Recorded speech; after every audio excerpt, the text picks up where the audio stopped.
I could feel myself going forward towards the light. As I got closer to the light, I noticed the light was brighter than any other light I had seen in my life, but it did not hurt my eyes. The feeling I had as I was getting closer was a feeling of love, kind of being in your mother's arms, but much more. As I approached the light, I felt no fear, nor was I worried about anything. I felt everything was okay. As I walked out of the tunnel, everything got very cloudy, but I could make out figures of people walking towards me. I did not see their faces. They just walked by me on my left and right. I walked further away from the tunnel and got scared again. If you like near-death experiences, consider subscribing. Also like the video so you can receive more interesting and eye-opening stories. Alright, let's get to the story. Hey there guys, my name is Ronnie Duncan.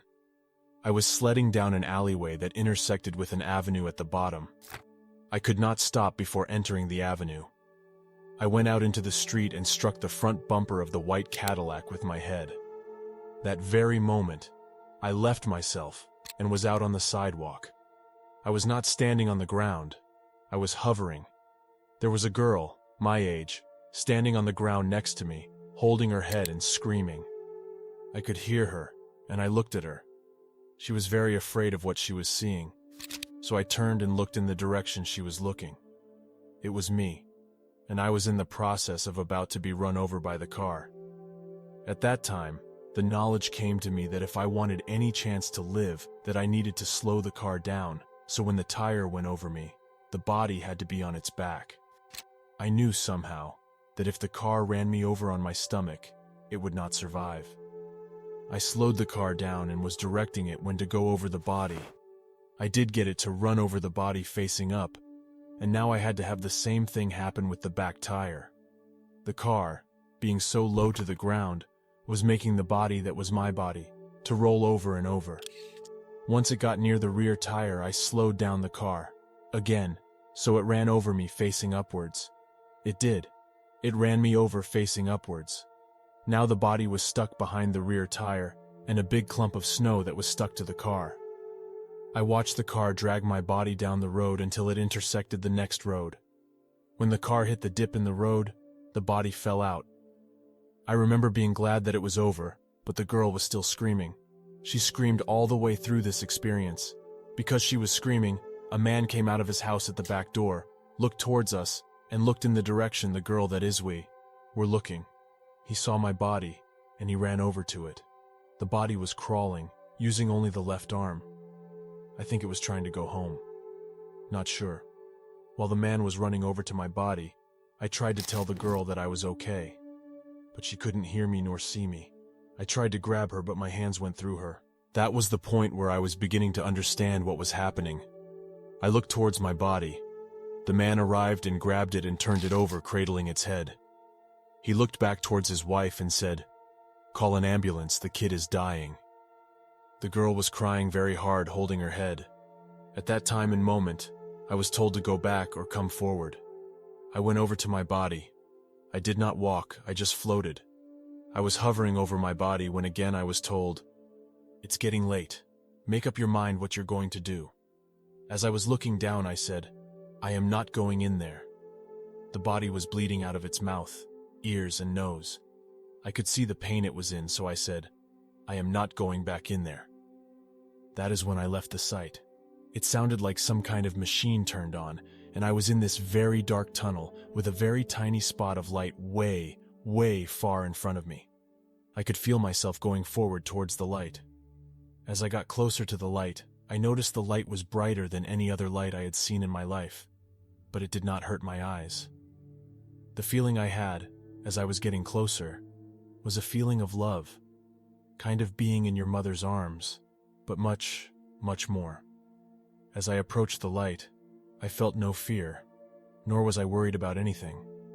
I felt everything was okay. As I walked out of the tunnel, everything got very cloudy, but I could make out figures of people walking towards me. I did not see their faces. They just walked by me on my left and right. I walked further away from the tunnel and got scared again, afraid that I would not find my way back. I kept hearing water dripping like being in a tunnel with an echo. I walked some more and came upon a pair of steps. The steps were solid gold. I remember thinking that if I could take some of these steps back to my mother, everything would be fine. My mom was a widow for a long time and we suffered hardships along the way. On the side of the steps was a plaque and it read, "Flight ###." I can't remember the number, but it was a 3-digit number. That is when I heard or noticed someone coming down the stairs. I ran a short distance away from the steps and knelt down in the fog, so I would not be seen. As this person began to come down the steps, I could see his feet and ankles, then his legs. I felt now that I knew this person, but wasn't sure who it was. As he came down the steps, I could see his chest, and his chest had a white corsage on it. I should have known at that point who he was, but I didn't. My dad had a white corsage on his chest lying in his casket before we buried him. When his face came into view, I saw that it was my daddy. I was 6 years old when he died. I got up and started to run towards the stairs yelling, "Dad, Dad, oh Daddy, I am sorry for what I have done." He smiled at me. I could see his gold tooth, and he stopped coming down the steps. He then said to me, "It doesn't matter, as long as you are truly sorry for what you have done." I replied, "Yes, Dad, I am really sorry." Then he said, "Well then, that's all you need. How about you come to live with me for a while?" I answered, "Yes, I would like that." He stretched out his hand for me to come, and I did. He took me by the hand and turned around, and we started walking up the steps. We took a few steps and we stopped. He sighed and asked me, "What's wrong?" His head was down, looking towards the ground. He never looked at me again. I answered, "I can't go with you, Mommy and Richie, my little brother. We'll cry." At that very moment, I heard something like a record player going backwards. I felt pain, a lot of pain, and I could not breathe. I opened my eyes and saw a man holding me. It was the man who came out of his house when the girl was screaming. I tried to talk to him, but I could not talk. It hurt very badly to breathe. I finally got out the words. I am not proud of what I said, but I said, "I can't breathe, you son of a bitch." He said, "Okay, just hang on. An ambulance is on its way." There were at this time a lot of people around. They must have come there when I was gone. Some said they knew the man, and me sent them to tell my mother. Our apartment was a block away. As the ambulance was arriving, so did my mother. She fell in the snow running towards me, and I laughed to myself and commented. As we were traveling in the ambulance to leave, I remember going in and out of my body, watching my mother, the nurse, and myself. Every time we would hit a bump or make a turn, the pain was so bad that it threatened my life. I found out later that my body was crushed. Most of my ribs were broken and stuck into my lungs. My body cavity was filling up with blood. The doctors at the hospital told my mother there was nothing they could do. "He is filling up his cavity with blood, and if we cut him open, he will bleed out." I remember things going on, off, and on. My whole family was there at the hospital. 6 doctors were around me talking. My mother sent for a priest for my last rites. She did not know, nor did any doctor know what I knew. I was going to be okay. When Father T arrived, I tried to talk to him, but couldn't. I could only move my left arm and my head side to side. I kept reaching out to him over and over again.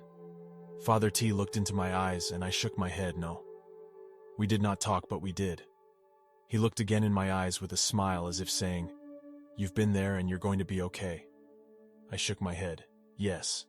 He then told my mother he is going to be fine, and that I did not need last rites.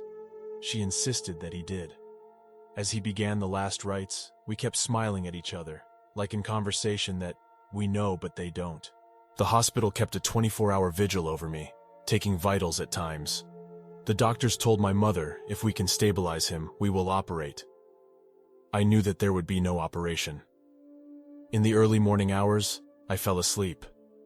The nurse panicked and started giving me oxygen and calling for help. Little did she know that blowing up my lungs with oxygen was piercing my lungs from the broken ribs.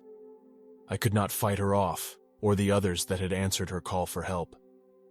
I could only move my left arm. Again, I left my body and watched as they tried to help. Finally, a male nurse said, "Take the oxygen off." And they did. I was fine. In the morning, the doctors began coming in, one by one. They were discussing my condition and could not explain what happened to me with each other. But I knew. Finally, the doctors went out and told my family, "We cannot explain it, but we cannot find any blood in his cavity. He is stable, and we will continue watching him. Later, during my hospital stay, they sent in psychiatrists to talk to me about my experience. I did not tell them anything,